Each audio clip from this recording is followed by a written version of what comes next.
आज के इस कार्यक्रम में उपस्थित सभी योग प्रशिक्षुगण, साधकगण, प्रदेश के विभिन्न क्षेत्रों में अंतर्राष्ट्रीय योग दिवस के अवसर पर योग के सभी उपस्थित भाइयों बहनों, मैं सबसे पहले अंतर्राष्ट्रीय योग दिवस के अवसर पर पूरे प्रदेशवासियों को हृदय से बधाई देते हुए अभिनंदन करता हूं। हम सब आभारी हैं प्रधानमंत्री मोदी जी के, जिनकी प्रेरणा से, जिनके मार्गदर्शन में आज दुनिया के लगभग 200 देश अंतर्राष्ट्रीय योग दिवस के अवसर पर योग के विभिन्न कार्यक्रमों के साथ जुड़ करके, विभिन्न विधाओं के साथ जुड़ करके भारत की ऋषि परंपरा के प्रति अपनी कृतज्ञता ज्ञापित करेंगे। ये भारतीय मनीषा की विश्व मानवता के कल्याण के लिए दिया गया एक उपहार है। हम सब जानते हैं, हमारी परंपरा कहती है, शरीर माध्यम खलु धर्म साधनम, यानी शरीर के जितने भी साधन हैं, जीवन के जितने भी हमारे माध्यम होते हैं और जितने भी साधन हैं, यह स्वस्थ शरीर से ही संभव हो सकता है। जब कोई व्यक्ति स्वस्थ होगा तभी वह किसी भी कार्य को संपन्न कर सकता है, वह साधक हो या सद्गृहस्थ, वह जीवन में किसी भी क्षेत्र में है, वह नौकरशाह है, वह उद्योगपति है, वह किसान है, वह मजदूर है, एक स्वस्थ शरीर से ही अपने कार्यों का संपादन कर सकता है। अस्वस्थ शरीर से नहीं हो सकता, लेकिन स्वस्थ शरीर के लिए स्वस्थ मस्तिष्क भी आवश्यक है, क्योंकि सामान्यतः शारीरिक स्वास्थ्य के लिए हम लोग व्यायाम या अन्य एक्सरसाइज कर लेते हैं, लेकिन स्वस्थ शरीर के लिए जो हमें एक स्वस्थ मस्तिष्क भी दे सके, यह जिस एक विधा के माध्यम से हम सबको प्राप्त होता है वह विधा है योग। योग की परंपरा को भारतीय मनीषा ने, यानी हजारों वर्षों की ये परंपरा हम सबकी विरासत का हिस्सा है।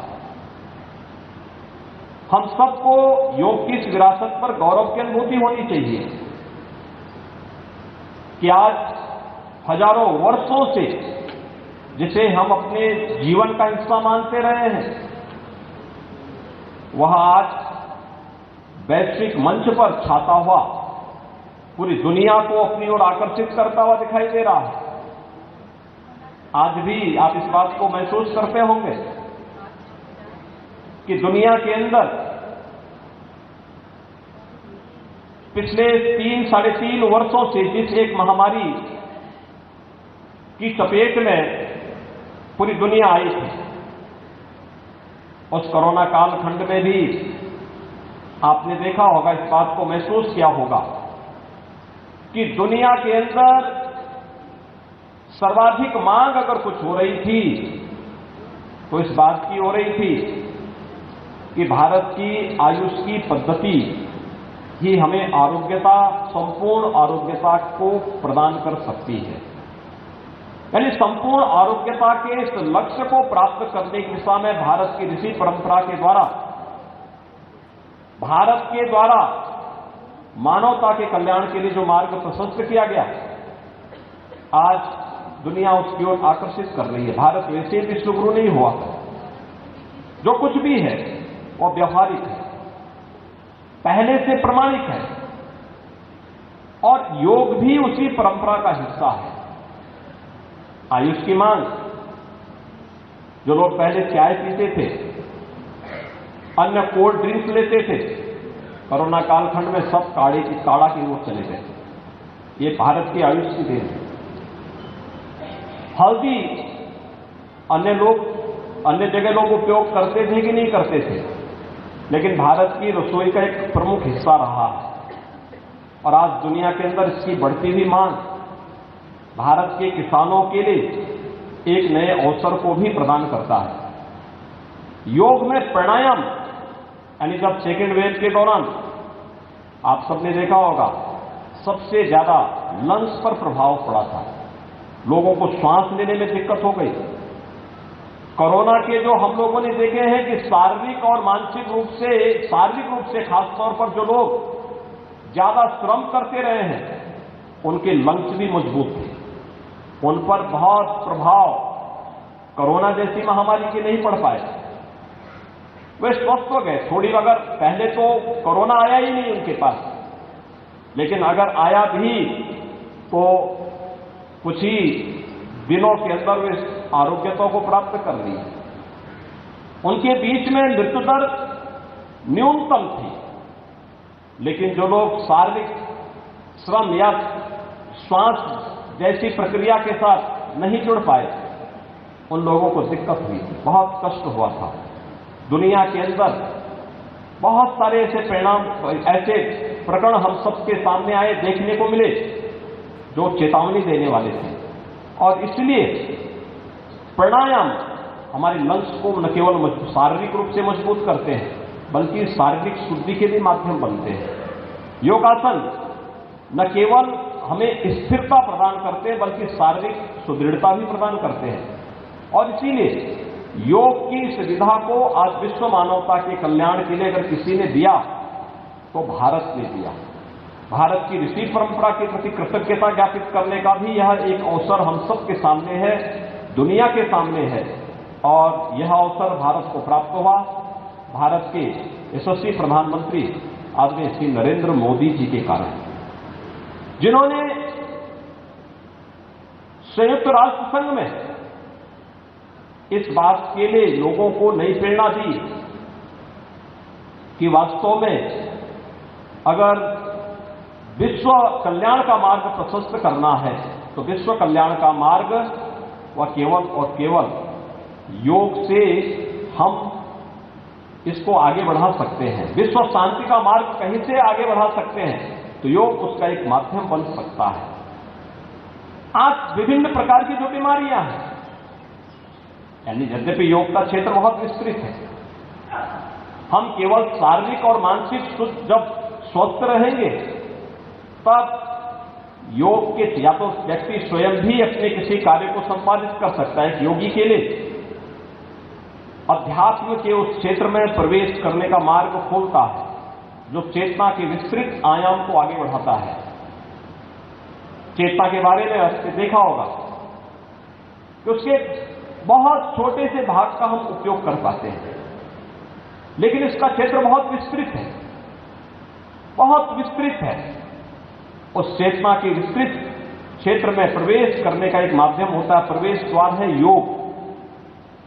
एक सामान्य सतग्रस्त के लिए, एक सामान्य नागरिक के लिए शारीरिक और मानसिक स्वस्थ होने का, आरोग्यता प्राप्त करने का माध्यम है योग।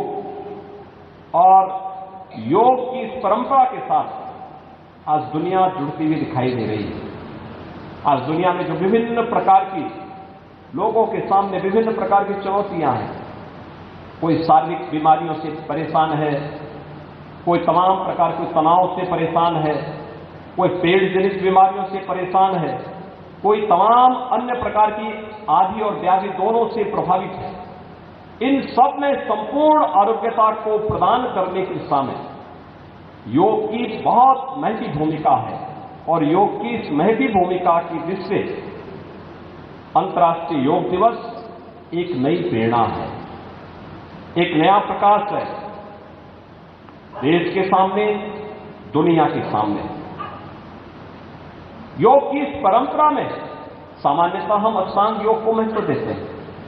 इसमें यम है, नियम है, आसन, प्राणायाम, प्रत्याहार, धारणा, ध्यान, समाधि की अलग अलग क्रमिक क्रियाएं हैं। लेकिन एक सामान्य रूप से जब आप इसको अलग अलग विधाओं के माध्यम से देखते हैं, जो अलग अलग प्रकार की विधाएं हैं उनके माध्यम से आप देखते हैं, तो यह योग हम सबको शारीरिक और मानसिक शुद्धि का भी एक माध्यम प्रदान करता है। जैसे हठ योग की कुछ विधाएं हैं, उसमें प्रारंभिक कार्यक्रमों को खट कर्मों के साथ जोड़ दिया गया। धोती, बस्ती, नेति, नौली, त्राटक और कपालभाति जैसी क्रियाएं, यानी शारीरिक शुद्धि। व्यक्ति देश काल परिस्थिति के कारण, खान पान के कारण या अन्य कारणों से अगर उसमें कोई शारीरिक विकार आ गया तो शारीरिक शुद्धि का एक माध्यम बनता है उनके लिए यौगिक खटकर्म। इन क्रियाओं को, लेकिन ये क्रियाएं नियमित नहीं होती, उनके एक निश्चित पक्ष तय होते हैं। उसके अनुरूप अगर कोई व्यक्ति उसका अभ्यास करेगा तो कायिक रूप से शारीरिक पूरी तरह स्वस्थ होगा। जो तमाम वात जनित, पित्त जनित, कफ जनित अगर कोई विकार उसके अंदर आ गया, उनसे उन्हें मुक्ति प्राप्त होगी। आसन एक सुदृढ़ता प्रदान करता है, शारीरिक सुदृढ़ता और स्थिरता। आप अनुमान करिए कि अगर आप एक आसन में, एक स्थिति में देर तक नहीं बैठ सकते, कोई कार्य नहीं कर पाएंगे। आसन वो सुदृढ़ता प्रदान करता है, स्थिरता हमें प्रदान करता है। हमने शारीरिक शुद्धि और स्थिरता तो प्राप्त की, लेकिन हमारे शरीर के अंदर भी बहुत कुछ है। इस शरीर के अंदर नाड़ियां भी हैं। उन नाड़ियों की शुद्धि कैसे होगी? उन नाड़ियों की शुद्धि का माध्यम बनता है प्राणायाम, प्राणों का आयाम, उसका विस्तार शारीरिक शुद्धि के लिए, नाड़ियों की शुद्धि के लिए प्राणायाम उसका एक विस्तार देता है। अलग अलग प्रकार के प्राणायाम, आपको प्राणायाम के क्षेत्र में जब प्रवेश करेंगे तो उसमें आपको अलग अलग प्रकार के प्राणायाम प्राप्त होंगे। आगे की क्रियाएं मन से जुड़ी हुई क्रियाएं हैं। आप सब जानते हैं मन की अपनी विचित्र स्थिति होती है। मन एवं मनुष्याणाम कारणम बंध मोक्ष योग। व्यक्ति के बंधन और मोक्ष दोनों का कारण उसका मन होता है। एक स्वस्थ शरीर के लिए स्वस्थ मन भी आवश्यक है। चंचल मन व्यक्ति को स्थिरता नहीं प्रदान करता है, चलायमान करता है और स्थिर हो जाता है व्यक्ति। मन को कंसंट्रेट न करने के कारण ही बहुत सारे लोगों में प्रतिभा होती है, लेकिन वह पारंगत नहीं हो पाते, अपने जीवन में सफलता के लक्ष्य को नहीं प्राप्त कर सकते। और इसीलिए मन की वृत्ति को, जो चंचल है, उसको नियंत्रित करने का माध्यम हमें योगासन देता है। योग हमें उस क्षेत्र में प्रवेश करने का एक माध्यम प्रदान करता है। और वह किस रूप में? आपने इस बात को देखा होगा। प्राणायाम नाड़ी शुद्धि का माध्यम तो बनता है, लेकिन साथ साथ हठ योग की जो विधा है वह आपको इस बात के साथ जोड़ती है कि मन को नियंत्रित करना सामान्यतः अत्यंत दुरूह कार्य है। ऐसा नहीं कि न कर सकते हो, लेकिन दुरूह कार्य है। लेकिन व्यक्ति के जीने के लिए प्राणायाम आवश्यक है, प्राण आवश्यक है, श्वास। और फिर श्वास को अगर आपने नियंत्रित करने का प्रयास किया, जो प्राणायाम के माध्यम से संभव है, इसमें अनेक क्रियाएं हैं, जिन क्रियाओं का हम, जिसे आप अगर नाथपंथ की परंपरा में देखें तो अजपा जप कह सकते हैं, बौद्ध परंपरा में विपश्यना कह सकते हैं, यानी अपनी श्वास पर ही ध्यान को केंद्रित करना। अगर हम उसको प्राणायाम के माध्यम से साध लें तो मन आपका नियंत्रित होता हुआ दिखाई देगा, चलायमान नहीं होगा और स्थिरता नहीं होगी। एक धैर्य, एक स्थिरता आपको जीवन में प्राप्त होगी। और फिर अगर आपने अपने मन को नियंत्रित कर लिया प्राणायाम के माध्यम से या अन्य योगिक क्रियाओं के माध्यम से, तो शेष योग के अन्य उच्चतर सोपान को प्राप्त करने में हमें सफलता प्राप्त हो सकती है, अलग अलग स्तर पर प्राप्त हो सकती है। लेकिन सामान्य साधक के लिए शारीरिक और मानसिक स्वस्थ बनाए रखने के लिए यह अत्यंत एक आवश्यक कार्य है। और आज के समय में आप देख रहे होंगे क्या स्थितियां चल रही हैं। जहां पे खान पान गलत है, भोगवादी वृत्ति ज्यादा है, वहां पे एक सामान्य ब्लड प्रेशर और शुगर से जुड़े हुए बहुत सारे पेशेंट आपको देखने को मिलते हैं। दुनिया के अंदर जाकर के देखिए, कुछ देशों में तो इसका रेट 25 से 30% तक पहुंच चुका है। एक डरावना दृश्य हम सबके सामने भी भारत के अंदर यह 10 से 12 के आसपास समय चल रहा है और ये समय है जब हम इसको नियंत्रित कर सके। शुगर की स्थिति को नियंत्रित करना, ब्लड प्रेशर, गुस्से को नियंत्रित करना, अनावश्यक तनाव को पालने की बजाय आप देखते होंगे सामान्य जीवन में भी अगर कभी आपको बहुत जल्दी गुस्सा आ जाए और स्थितियों में नियंत्रित कर लंबी और दीर्घ श्वास लीजिए। कभी घबराने की स्थिति आती है, लंबी और दीर्घ श्वास आप देंगे, बहुत आराम आपको प्राप्त होगा। गुस्सा धीरे धीरे करके शांत होता हुआ जाएगा और फिर आप देखेंगे कि आपकी उस पर मजबूत पकड़ होगी। अपने क्षेत्र में आप पारंगत होते हुए दिखाई देंगे। अनावश्यक गुस्सा बहुत बार न केवल तनाव का कारण बनता है बल्कि ऐसी भी घटना करा देता है जो बाद में पश्चाताप व्यक्ति को करना होता है। इसलिए इन सभी को नियंत्रित करने का एक माध्यम योग आपको देता है। बहुत सारी क्रियाएं हैं। शारीरिक शुद्धि होगी तो स्वाभाविक रूप से व्यक्ति के बहुत सारे विकार अपने आप ही दूर होते हुए जाएंगे। पेट जनित बीमारियां दूर होंगी, श्वास से संबंधित विकार दूर होंगे। एक उम्र के बाद ज्वाइंट्स जो एकदम टाइट हो जाते हैं, व्यक्ति बैठ नहीं पाता है, चल नहीं पाता है, उसमें आपको आराम होगा। धीरे धीरे करके उसमें अगर आप नियमित रूप से अभ्यास कर रहे हैं, नियमित रूप से आपके अभ्यास का हिस्सा है, तो उसमें भी आपको आरोग्यता प्राप्त होगी, आप अपने आप को स्वस्थ महसूस करेंगे। इसलिए योग की इस परंपरा को नियमित दिनचर्या का हिस्सा बनाना, केवल 21 जून को ही नहीं बल्कि हमारे जीवन का हिस्सा बने, नियमित रूप से हम जरूर करें। और कुछ बहुत सारी कार्यक्रम ऐसे हैं जिनको हम कर सकते हैं। आयुष मंत्रालय ने अपने प्रधानमंत्री जी की प्रेरणा से जो कार्यक्रम तय किए, ये योग प्रोटोकॉल का, आप इस योग प्रोटोकॉल को ही अपने अभ्यास का हिस्सा बना सकते हैं। सूर्य नमस्कार के कार्यक्रम को अपने उसका हिस्सा बना सकते हैं, या फिर पवन मुक्तासन है, उसके साथ आप सूर्य नमस्कार के बाद पवन मुक्तासन के कार्यक्रम को उसके साथ जोड़ सकते हैं। थोड़ा बहुत संक्षेप, बहुत छोटे कार्यक्रम है। सूर्य नमस्कार में कई विधाएं योग की अपने आप समाहित हो जाती हैं। भुजंग आसन है, यानी आसन में यह है कि अगर आपने एक आसन आगे वाला किया है, झुकने वाला किया है, तो उसके लिए फिर आपको उसी प्रकार के उसके विपरीत आसन को भी उसके साथ अगर आप करेंगे तो एक समन्वय बना रहेगा। इन कार्यक्रमों के साथ जुड़ने का एक नियमित अभ्यास जो आपको आरोग्यता की दिशा में आगे बढ़ाने में मदद कर सकता है। और अंतर्राष्ट्रीय योग दिवस उसकी प्रेरणा का दिवस है। और इसीलिए जो नियमित रूप से योगाभ्यास करते हैं उन सभी साधकों के लिए ही भारत की हमारी शास्त्रों की परंपरा क्या कहती है, न तस्य रोगो न जरा न मृत्यु प्राप्तस्य योगाग्नि मयम शरीरम। यानी उसको बुढ़ापा नहीं आता, कोई रोग नहीं पकड़ता, किसी प्रकार की कोई विकृति नहीं आती है। यानी वह व्यक्ति अपनी असमय मृत्यु को भी नियंत्रित कर सकता है जिसने अपने स्वयं के प्रयास से योगाग्निमय शरीर प्राप्त किया है। और अंतर्राष्ट्रीय योग दिवस इस बात की प्रेरणा पूरे प्रदेशवासियों को, पूरे देशवासियों को और विश्व मानवता को प्रदान कर रहा है। मैं एक बार फिर से अंतर्राष्ट्रीय योग दिवस के अवसर पर पूरे प्रदेशवासियों को हृदय से बधाई देता हूं, प्रदेशवासियों के प्रति अपनी शुभकामनाएं व्यक्त करता हूं और विश्वास व्यक्त करता हूं कि भारत की ऋषि परंपरा के प्रति